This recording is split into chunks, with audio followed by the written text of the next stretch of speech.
Bien, dans cette petite vidéo, on va renforcer notre chimie aujourd'hui avec la notion d'isomérie de constitution.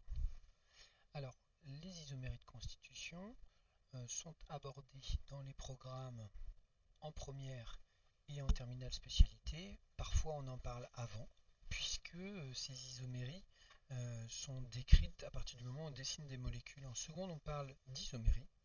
Et en première terminale, on complète avec différents types d'isoméries. Et ici, on s'intéresse aux isoméries de constitution.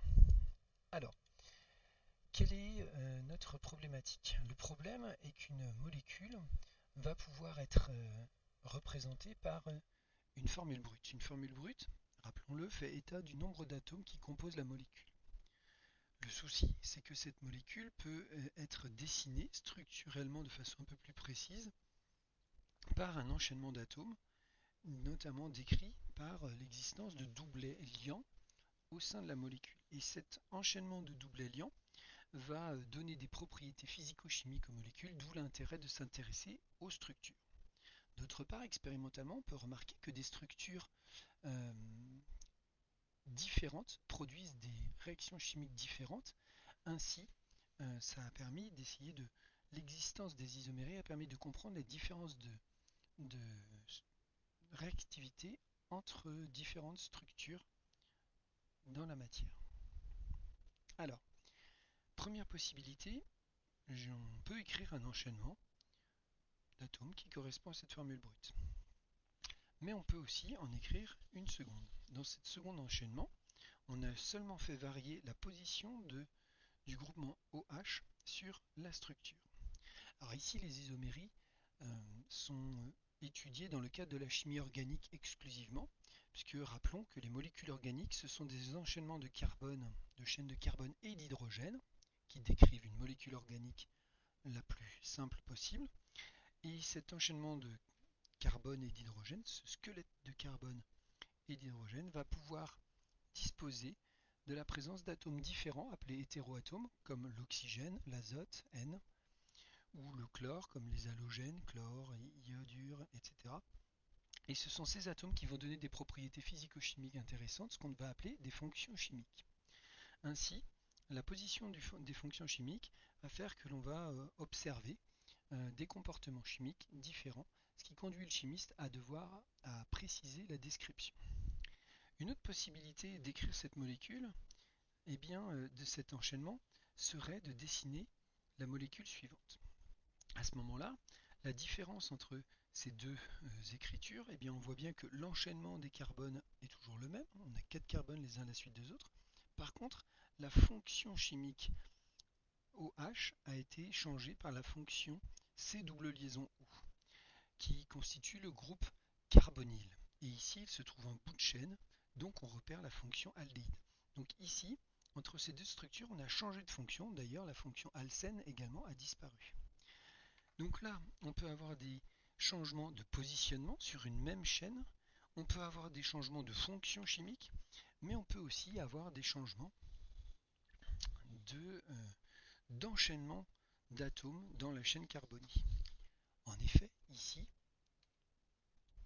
on n'a pas changé là le groupe fonctionnel. J'ai pris une modification par rapport à cette molécule. On n'a pas changé de groupe fonctionnel. Par contre, l'enchaînement d'atomes n'est plus le même. Le squelette n'est plus le même.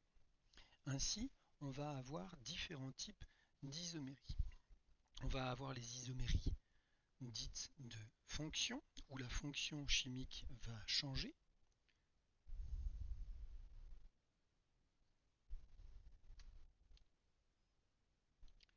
Lorsque seule la chaîne change, on appellera ça une isomérie de chaîne.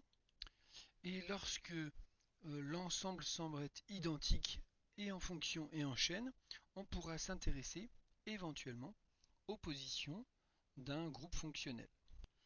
Alors, lorsque les isoméries de fonction apparaissent, déjà, rien que l'isomérie de fonction, le fait qu'elle change, ça peut provoquer aussi un changement de position. Donc là, par exemple, entre cette fonction aldéhyde et cette fonction alcool, on voit bien qu'il y a une distinction entre les deux, déjà nette par la fonction, donc peut-être pas coupler aussi la position, même si effectivement, entre les deux fonctions, on pourrait dire qu'il y a un changement de position de la fonction chimique, mais comme elle est différente, on dira simplement que c'est une isomérie de fonction.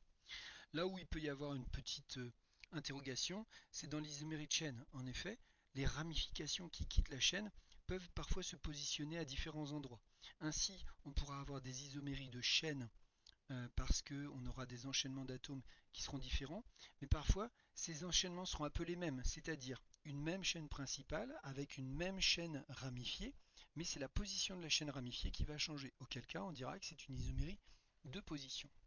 Alors un moyen simple de se rendre compte d'une isomérie de chaîne, de position, de fonction, peut être de s'intéresser au nom de la molécule. Alors si vous avez développé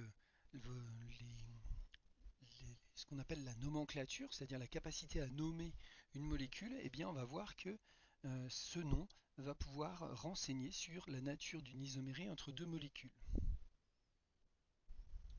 Alors ici, si on s'intéresse au nom, on a le but 3N1-ol, là on a le butanal, là on a le but 3N2-ol, et là on a le méthylpropanal.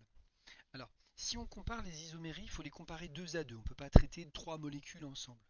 Donc par exemple, le but 3N1-ol, et là le butanal. Déjà, c'est la même chaîne, puisqu'on a le suffixe but qui traduit l'organisation de la chaîne de carbone. Les isoméries de chaîne, c'est l'enchaînement de carbone. Donc déjà, on a la même enchaînement. Par contre, on a un N pour un ane, donc une chaîne d'alcane, une chaîne d'alcène, ce qui fait transparaître déjà la fonction alcène. Et puis ensuite, la terminaison là est forte, nous renseigne sur le fait qu'ici on a un alcool, ol, alors que là on a un aldéhyde, al. Donc ici, entre les deux, on a bien une isomérie de fonction.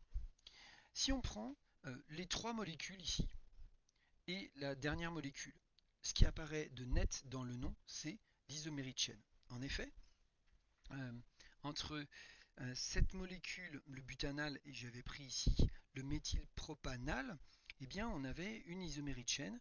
L'enchaînement d'atomes était différent parce qu'on avait la même fonction chimique, positionnée en bout de chaîne, donc en même position, donc on n'avait pas d'isomérie de fonction, on n'avait pas d'isomérie de position, mais par contre, dans le nom, on remarque qu'on a le méthylpropane, alors qu'ici on a du butane, ce qui traduit une organisation de la chaîne de carbone différente, d'où l'isomérie de chaîne entre cette molécule et celle-ci. Maintenant, si on regarde ces deux molécules-là, on retrouve l'isomérie de chaîne par l'intermédiaire du but, pour méthylpropane, et puis on a des isoméries de fonction. Si on regarde la terminaison, on a un alcane adossé à un aldéhyde, à une fonction aldéhyde, alors que là on a un alcène adossé à une fonction alcool. De la même façon, entre le but 3N2-ol et le méthylpropanal, le but et le méthylpropane, on voit que ça y est, l'enchaînement de carbone est différent. Donc là on a isomérie de fonction, mais aussi isomérie de chaîne, et puis on ne parle d'isomérie de position que pour des groupements qui sont identiques. Donc là, autant l'aldéhyde est en position 1, autant l'alcool est en position 2, mais n'étant pas les mêmes fonctions chimiques, eh bien on ne dira pas que c'est une isomérie de position. Donc voilà, j'espère qu'avec cette petite présentation, vous avez bien distingué les 3 isoméries possibles. Moi, mon conseil, c'est d'identifier les isoméries avec l'ordre suivant. C'est-à-dire que les isoméries de constitution vont faire apparaître soit des fonctions différentes, ensuite on cherchera s'il y a des fonctions identiques des isoméries de position, et enfin s'il n'y a pas de positionnement de la fonction qui soit la même, on cherchera les isoméries de chaîne.